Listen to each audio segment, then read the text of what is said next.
Assalamualaikum warahmatullahi wabarakatuh.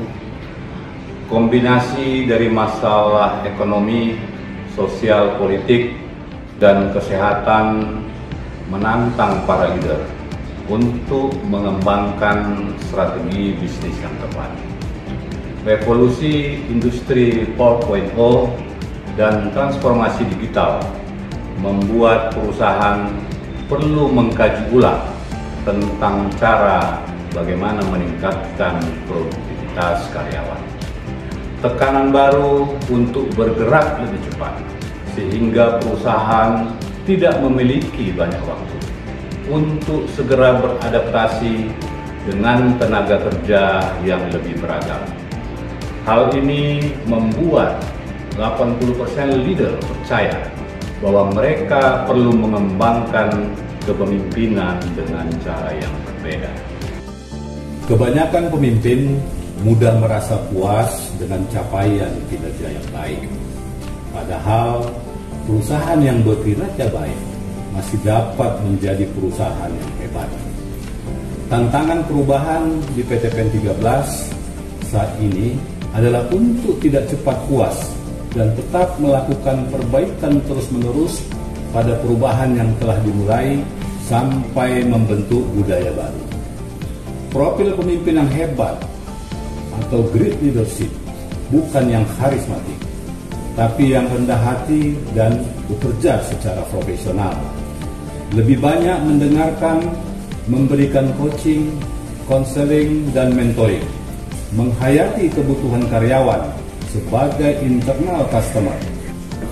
Perusahaan hebat memilih 5 level kepemimpinan. Pertama, staf yang berkontribusi, punya skill kerja yang baik, dan memiliki etos kerja yang cemerlang. Kedua, staf yang mampu bekerja dan berkontribusi dalam tim. Tiga, manajer yang kompeten, mampu mengatur timnya mencapai tujuan secara efektif. Selanjutnya, pemimpin menciptakan komitmen tim dalam mencapai target kinerja. Terakhir, great leader merupakan kombinasi 4 level dengan kerendahan hati dan profesionalisme. Pemimpin perlu memiliki kejelasan sasaran, fokus pada tujuan yang benar-benar penting, fokus pada target yang memberikan kontribusi yang besar, fokus pada 20% pekerjaan, namun berdampak 80% atas keberhasilan organisasi. Pemimpin juga mengukur dan menjaga capaian setiap langkah mencapai sasaran, serta bertanggung jawab atas perkembangan pencapaian sasarannya. Jika pemimpin berharap terjadi perubahan dalam perusahaannya, maka doronglah manusianya untuk berubah. Hakikatnya korporasi selalu tetap, tapi manusia yang berubah. Mendorong perubahan yang cepat pada seluruh karyawan yang jumlahnya sangat banyak, seperti di bisnis perkebunan, tidaklah mudah. Kunci utama yang harus diubah adalah budaya. Perusahaan saat ini semakin menyadari bahwa peran lingkungan sekitar menjadi sangat bermakna untuk membangun kerjasama. Bisnis kolaborasi dapat dilakukan perusahaan dengan beragam lembaga. Kolaborasi bisnis bertujuan untuk mengoptimalkan interaksi internal dengan eksternal yang dimudahkan dengan teknologi. Pada akhirnya menghasilkan ide dan solusi yang sulit diselesaikan dengan sumber daya yang ada di internal perusahaan, tapi dapat diselesaikan dengan berkolaborasi.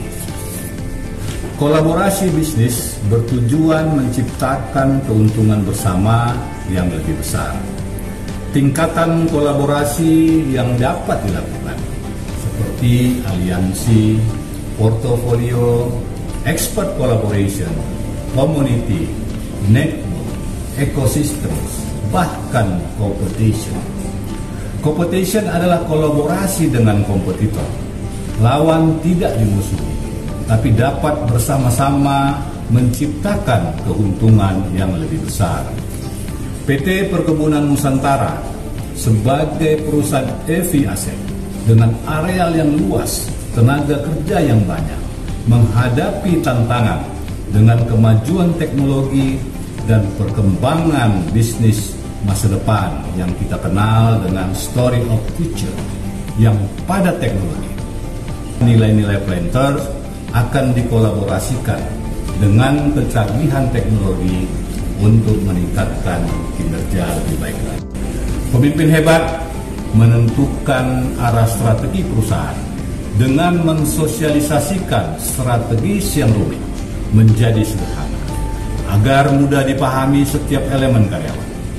Tidak terjebak pada kerumitan, tapi bisa menciptakan sistem dengan kesederhanaan. Merangkul semua perbedaan dan mengambil potensi positif keberagaman dengan bekerja sama. Karakter menjadi pembentuk utama kepemimpinan yang hebat. Cerdas saja tidak cukup, yang penting attitude dengan nilai-nilai luhur seperti apa.